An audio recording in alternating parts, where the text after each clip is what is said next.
ساكنة تلحق مختلف الماضي تدل على التعنيس ما أسند إليه الفعل نحو ضربت هند وقد عرفت موادع وجوب حقها وإذا لقيها ساكن بعدها وجب تحريكها بالكسر لأن ساكنها لا تدرك بالكسر نحو كالقامة الصلاة وحركتها لا توجب رد ما حذف لأجل سكونها فلا يقال مرت لأنها حركتها عارضية واقعة برفع التقاء الساكنين فقولهم المرأتان رماتا ضعيف علامة التانيث جمع المذكر وجمع المؤنث فضعيف وقام الزيدون وقمنا النساء الحاق لا تكون الضمائر لئلا يلزما قبل الذکر قن دالة على احوال الفاعل قطع التانیث سے. اب یہ آپ کو بتاتے ہیں کہ تاء التانیث ساکنۃ، ہاں وہ جو تم نے پڑھا ہے علامات تانیث میں کہ علامات تانیث میں سے ایک چیز کون سی چیز ہے؟ وہ تا جو خود ساکن ہوتی ہے. ہاں وہ تا کدھر آئے گی؟ کہتے تلحق الماضیہ، فعل ماضی کے آخر میں لگ جاتی ہے. وہ تو فعل ماضی کے آخر میں جب لگتی ہے فائدہ کیا ہوتا ہے اس کا؟ کہتے لتدل علی تانیث ما اسند الیہ الفعل. یہ تا پھر دلالت کرتی ہے کہ اس فعل کا فاعل مؤنث ہے. کس پر دلالت کرتی ہے؟ کہ اس کا فاعل کیا ہے؟ مؤنث. یہ جب تے لگ جاتی ہے فعل ماضی کے صیغے کے آخر میں تو کب لگتی ہے؟ جب اس کا فاعل مؤنث ہو. مثال دیتے ہیں جیسے ضربت ہندن یا ضربت ہندن، تو اس تا نے دلالت کر دی کہ اس کا فاعل کون ہے؟ مؤنث. ہندن مؤنث ہے، عورت کا نام ہے. ایک آگے کہتے ہیں وقد عرفت مواضع وجوب الحاقها، جہاں جہاں یہ تا ساکنہ لگتی ہے ہاں فعل ماضی میں وہ جگہ تم خود جانتے ہو. ضربت ضربتا اس میں لگتی ہے، ضربنا میں نہیں. تو یہ ہے. آگے کہتے ہیں کہ وہ اذا لقیہا ساکن بعدہا وجب تحریکہا بالکسر. ایک تو یہ تا ساکن ہوتی ہے تا تانیث، تو کہتے ہیں اس کے ساتھ اگر ایک اور ساکن لگ جائے آخر میں، اس کے بعد ایک اور ساکن آ جائے تو التقاء ساکنین آ جائے گا لفظ کو. تو التقاء ساکنین سے بچانے کے لیے کیا کریں گے؟ اس تی کو کسرہ دے دیں گے. اس تی کو کسرہ دے دیں گے. اس لیے کہتے ہیں وہ اذا لقیہا ساکن بعدہا، جب ایک ساکن اس کے ساتھ ملاقات کرے اس کے بعد تو وجب تحریکہا بالکسر، اس کو حرکت دینا کسرے کا واجب ہے. لأن الساکن اذا حرک حرک بالکسر، کہ قاعدہ یہ ہے کہ ساکن کو جب بھی حرکت دو گے تو کون سی حرکت دو گے؟ کسرہ دو گے. مثال دیتے ہیں جیسے دیکھو قد قامت الصلاۃ، تکبیر میں کہتے ہو نا اقامت میں قد قامت تاصل میں قد قامت الصلاۃ، قد قامت الصلاۃ تاصل میں. تو جب تم نے الف کو درج کلام میں ساقط کر دیا، الف لام والا الف نہیں ہے، الصلاۃ حمزہ درج کلام میں وہ ساقط ہو گیا، حمزہ وصلی ہے وہ گر گیا، تو باقی کیا ساکن. لام ساکنہ تو مدغم ہو گیا کس میں؟ صلاۃ کے اندر. سمجھ میں آ گئی ہے؟ لیکن ہے تو لام ساکنہ. تو اب ایک لام ساکنہ ہے اور ایک یہ تے ساکنہ ہے. کیا کریں گے؟ اب تے کو حرکت دے دیں گے، کون سی؟ ہاں تو قد قامت الصلاۃ بن جائے گا، الصلاۃ آئیشوں میں.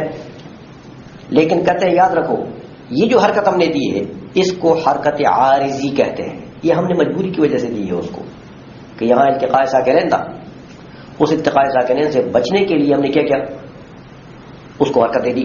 تو اس کو کون سی حرکت کہتے ہیں؟ حرکت عارضیہ. تو حرکت عارضیہ کی وجہ سے یاد رکھو باقی احکام اس کے اوپر حرکت کے نہیں لگیں گے. باقی احکام میں یہ تے اب بھی ساکنہ ہے، اس کے اوپر حکم ابھی بھی ساکنہ کا لگے گا. اسی لیے دیکھو کہتے ہیں وہ حرکتها لا توجب رد ما حذف لاجل سکونها. اس کی جو یہ حرکت ہے اس حرکت کی وجہ سے ایسا نہیں ہوگا کہ جو چیز یہاں حذف ہو گئی ہے اس کے سکون کی وجہ سے، اس کو چونکہ حرکت آ گئی ہے تو اب اس کو واپس کرو، ایسا نہیں ہوگا. جو چیز اس کے سکون کی وجہ سے حذف ہو گئی ہے وہ اب بھی حذف رہے گی، وہ چیز واپس نہیں آئے گی. مثال دیتے ہیں، دیکھو رمت میں جب یہ تے لگ گئی تو رما، رمایا، ہاں راماؤ، رمت. تو رمت میں اصل میں کیا تھا؟ رمایت. تو یا متحرک ما قبل مفتوح الف سے تبدیل ہو گیا تھا. ایک الف ساکن تھا، ایک یہ تے ساکن آ گئی ہے. تو التقاء اس تے کے سکون کی وجہ سے وہ الف حذف ہو گیا کہ نہیں؟ وہ الف حذف ہو گیا تو کیا بنا؟ رمت. اب تم کہو یار کہ قد قامت الصلاۃ، ہاں یا رما رمت الصلاۃ، تو رمت الصلاۃ میں تو یہ تے متحرک ہو گئی، لہذا اب رمات الصلاۃ پڑھو. اب وہ الف کو واپس لاؤ، ایسا نہیں ہوگا کیونکہ یہ حرکت عارضی ہے. یہ اس کے حذف ہونے کے اعتبار سے اب بھی یہ اس تے کو کیا سمجھو گے؟ ساکنہ سمجھو گے.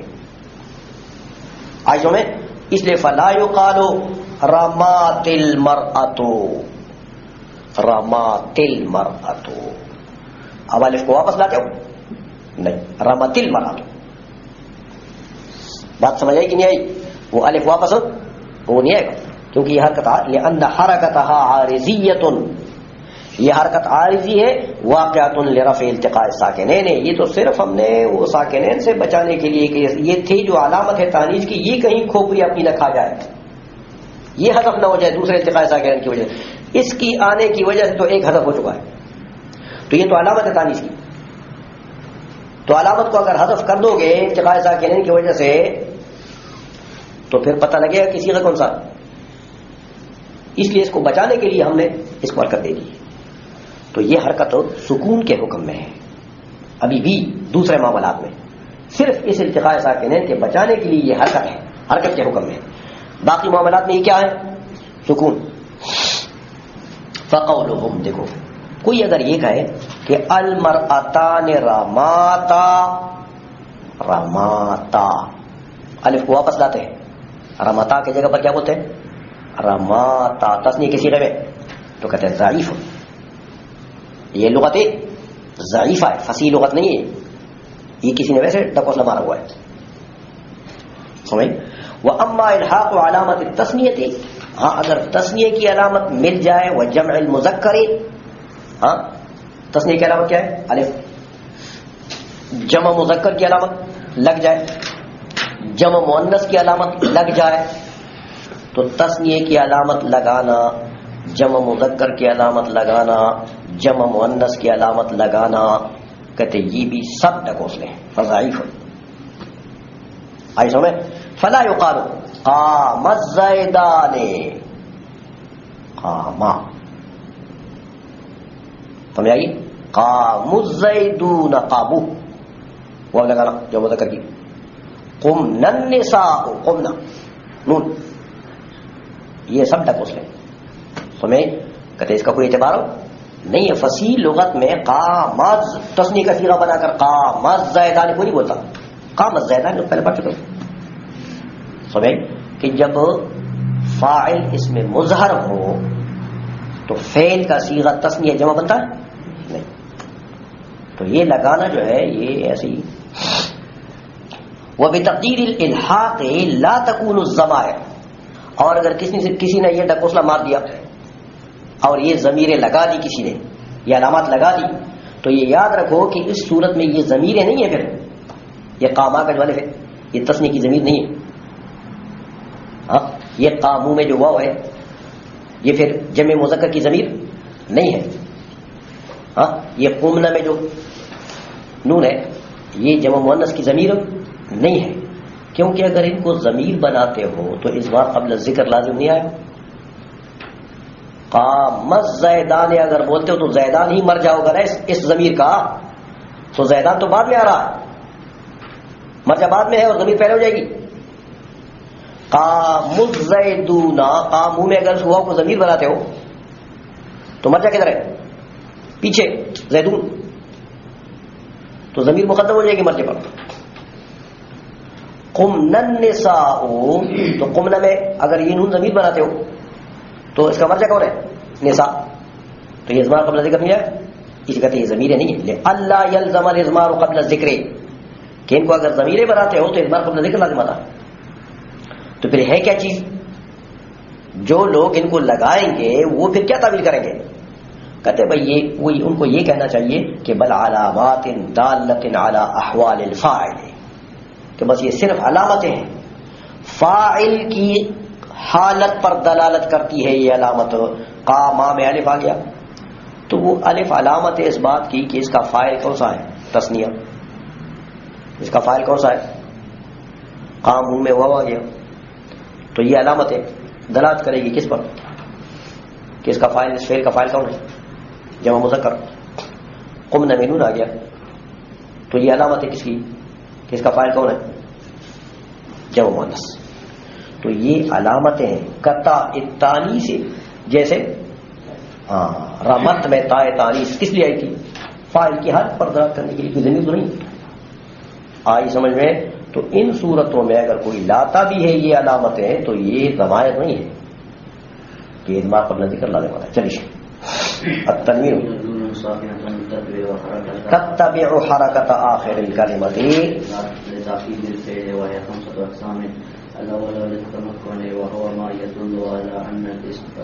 اسم متمکن مقتضى الاسمیت،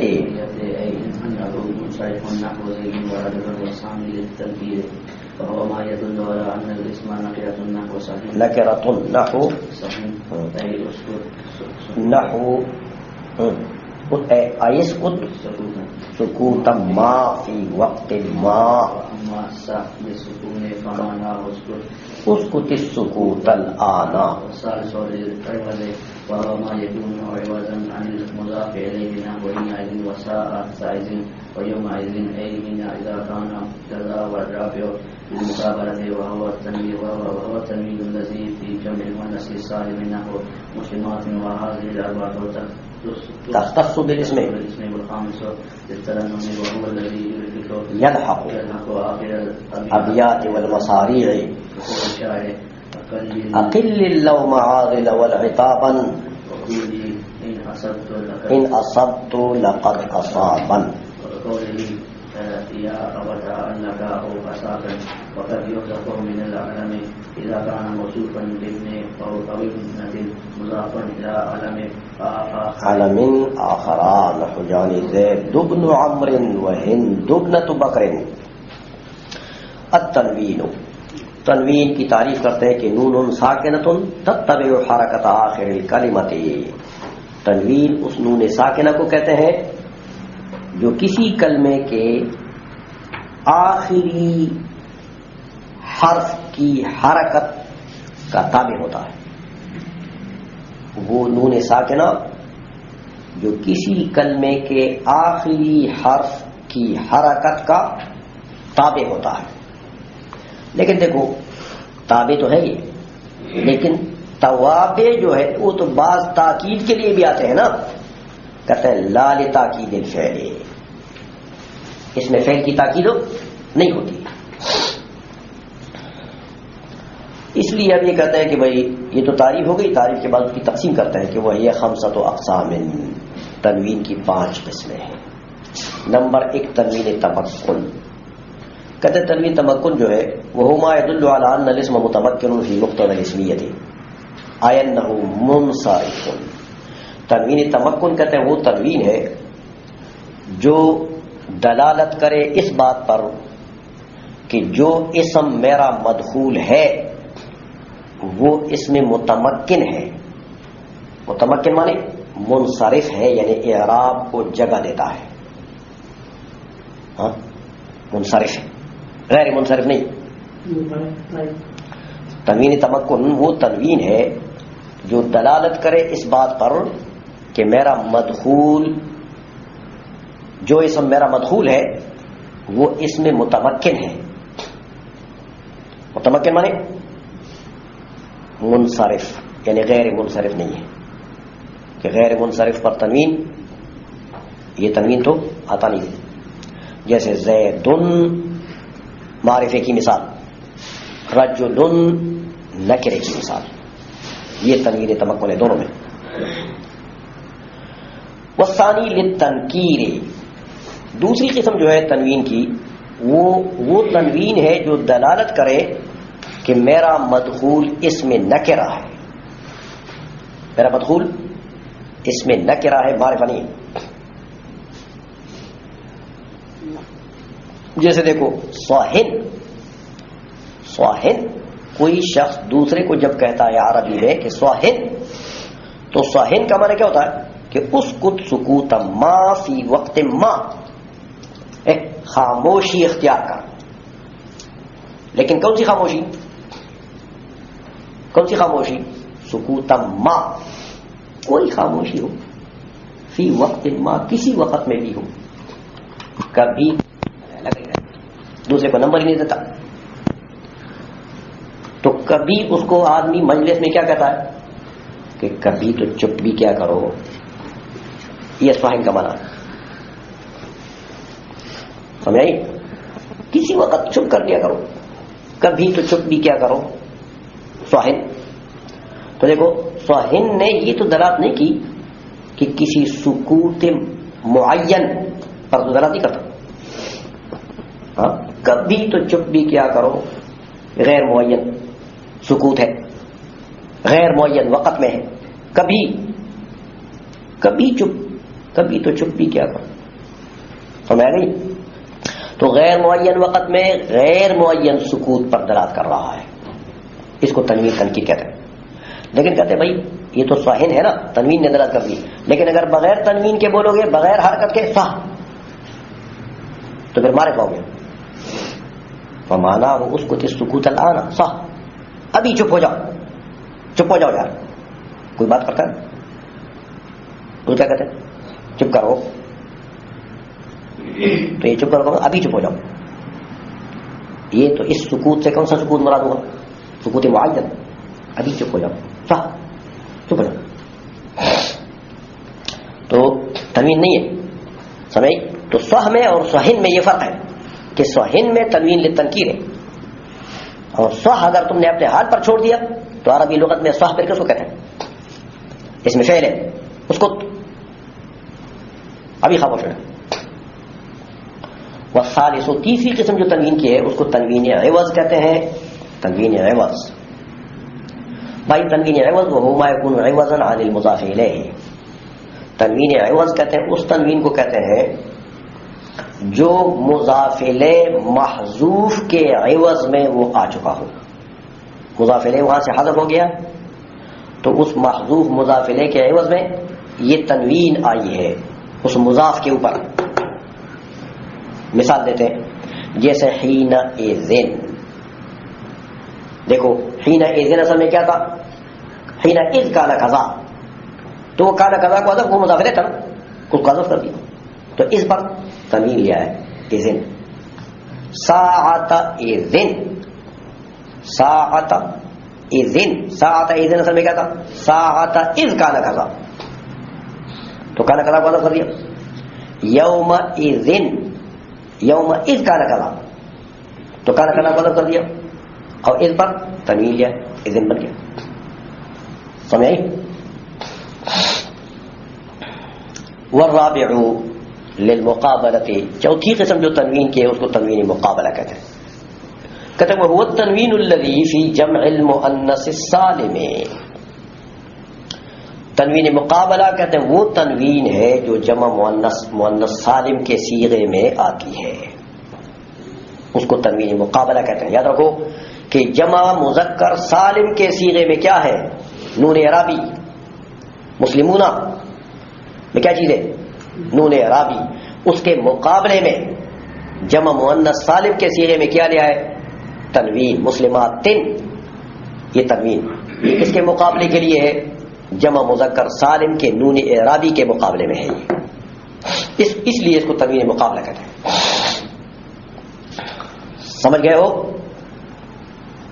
کہتے مسلمات، یہ جو چار ہے تنوین جو اس نے بتائے، تمکن، تنکیر، عوض، مقابلہ، کہتے وہذہ الاربعۃ تختص بالاسم، یہ جو چار قسمیں ہیں تنوین کی یہ اسم کے ساتھ خاص ہے، یہ فعل پر حرف پر وارد نہیں ہوتے. والخامس للترنم، پانچویں قسم جو تنوین کی ہے اس کو تنوین ترنم کہتے ہیں. ترنم منے خوش آوازی، ڈول ڈمکڑے کے ساتھ خوش آوازی پیدا کرنا، سر بنانا. جانتے ہو یہ جو گویے لوگ گاتے ہیں نا تو سر تو بنانا پڑتا ہے نا ان کو، وہ سر نہ بنائے تو پھر تو وہ بھیڑے رونے کو چپ چنگی. پنجابی کا مقولہ ہے نا، کہتے بھیڑے رونے کو چپ چنگی. ہاں رونا نہ ہوئے تو بندہ روندا ہوئے، وہ پھر چنگا نہیں لگتا ہے.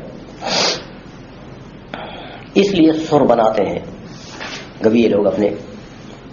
تو شعراء بھی ان گویوں کے لیے اشعار لکھتے ہیں نا، تو وہ بھی اس میں سر بنانے کے لیے، کبھی سر نہیں بنتا ہے بغیر تنوین ترنم کے، تو پھر تنوین ترنم اس میں شعر کے اندر داخل کر لیتے ہیں تاکہ سر بن جائے.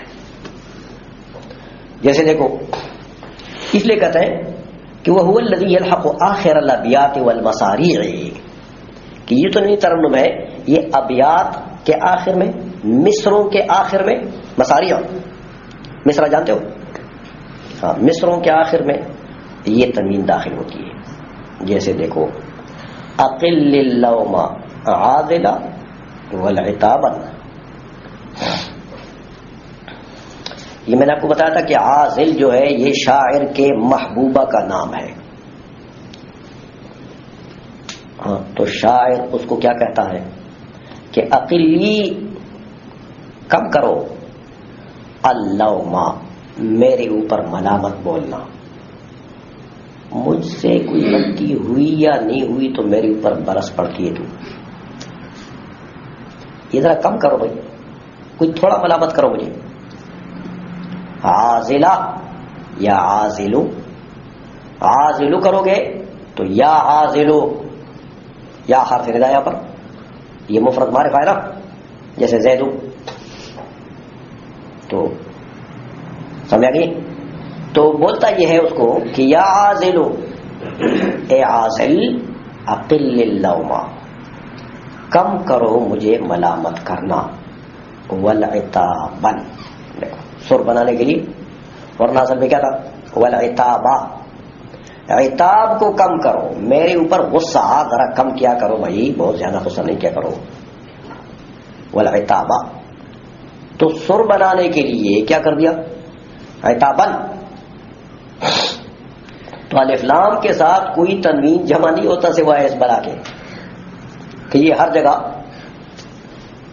یہ جو ترنم والا ہے نا، یہ جگہ نہ جگہ نہیں دیکھتا ہے، یہ جہاں سر کی ضرورت ہو بس وہاں داخل ہو جاتا. وقولی، اور اس عازل کو یہ کہہ رہا ہے وقولی، اور کہو ان اصبتو، اگر میں ٹھیک کام کروں. کبھی اگر میں ٹھیک کام کروں تو قولی پھر یہ کہو کہ لقد اصابن. لقد اصابن اصل میں کیا تھا؟ لقد اصابا کہ تحقیق ٹھیک کیا اس نے. بھائی کبھی تو مجھے ٹھیک بھی کہا کرو، جب میں ٹھیک کام کروں تو کبھی مجھے لقد اصاب بھی کہا کرو کہ ٹھیک کیا. تو تم تو یہ کہتی ہی نہیں ہو کہ ٹھیک کیا، بس ہمیشہ برستی رہتی. تو یہ اصابہ فعل کا صیغہ ہے نا، دیکھا اس کے اوپر تنوین داخل کر دیا اصابن. آئی سمجھ؟ تو یہ اسم پر بھی داخل، فعل پر بھی داخل، یہ ہر دیکھ کا چمچہ ہے. سمجھ گئی؟ حرف پر بھی داخل. اس کی مثال دیتے ہیں. جیسے دیکھو عرب لوگ کہتے ہیں یا ابتا علکا، یا ابتا علک، یا ابتا علک. تو علکا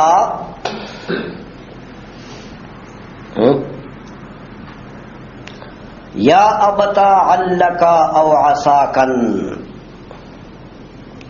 یا ابتا علکا او عساکن. علکا اصل میں لعلکا ہے ہاں، تو اس کو شعر بنانے کے وزن بنانے کے لیے علکا کر دیا. اصل میں لعلکا ہے. اے بابا یا ابتا، اے بابا علکا او عساکن. یہ لعلکا ہے اور عساکن اصل میں کیا ہے؟ عساکا. عسا نہیں آتا ہے تو عسا حرف ہے نا، تو اس کے اوپر تنوین داخل کر کے کیا بنا دیا؟ عساکا کو کیا بنا دیا؟ عساکن. دیکھا سمجھ میں آ گئی ہے. وقد يحذف من العالم اذا كان موصوفا بابن او ابنة مضافا الى عالم آخر. اور کہتے ہیں کبھی یہ جو تنوین ہے بھائی یہ عالم سے حذف ہو جاتا ہے. عالم سے کب حذف ہوتا ہے؟ اذا كان موصوفا بابن او ابنة مضافا الى عالم آخر، جب وہ عالم موصوف ہو جائے اور اس کی صفت لفظ ابن یا ابنتن واقع ہو جائے اور وہ ابن اور ابنتن کسی دوسرے عالم کی طرف محتاج ہو اور مضاف، تو پھر وہ پہلا والا جو عالم ہے جو موصوف ہے اس سے تنوین حذف ہو جاتا ہے. مثال دیتے ہیں. دیکھو جاءنی زید بن عمرو، جاءنی زیدن تناسب میں زیدن، تو یہ زیدن جو ہے یہ عالم ہے اور یہ موصوف ہو گیا. صفت کون ہے؟ ابن کا لفظ، اور وہ ابن مضاف ہے دوسرے عالم کی طرف. تو قاعدہ یہ ہے کہ جب ابن کا لفظ دوسرے عالم کی طرف مضاف ہو جائے اور وہ مضاف مضاف الیہ مل کر ما اول کے عالم کے لیے صفت بنے تو اس موصوف سے تنوین حذف ہو جاتا ہے. زید بن عمرو، زید بن عمرو نہیں، زید بن عمرو. یا اسی طرح ہند بنت بکر، ہند بنت، جانی ہند، جاءتنی ہند، جاءتنی ہند، تو ہند میں تنوین تھا کہ نہیں تھا؟ لیکن دیکھو یہ عالم ہے اور موصوف ہو گیا کس کے ساتھ؟ ابنتو کے لفظ کا، اور وہ ابنتو جو مضاف ہے کسی طرف؟ ایک عالم آخر کی طرف، بکر کی طرف. تو ہندن سے تنوین حذف ہو. یاد رکھو یہ جو قاعدہ اس نے بتایا حدیث کے اسانید میں یہ قاعدہ جاری ہے. رواہ زید بن بکر، رواہ عمرو بن بکر. تو ایسا نہیں ہے کہ عمرو بن بکر کی تنوین بھی بولو پھر اس نون کو متحرک کرو تنوین کے ساکن کو، ایسا نہیں. احادیث کی جتنی اسانید ہے سب اسانید میں یہ طریقہ ہے. آئیزوں میں چلیے نون تاکید ایک یار بہت رہتا ہے نا.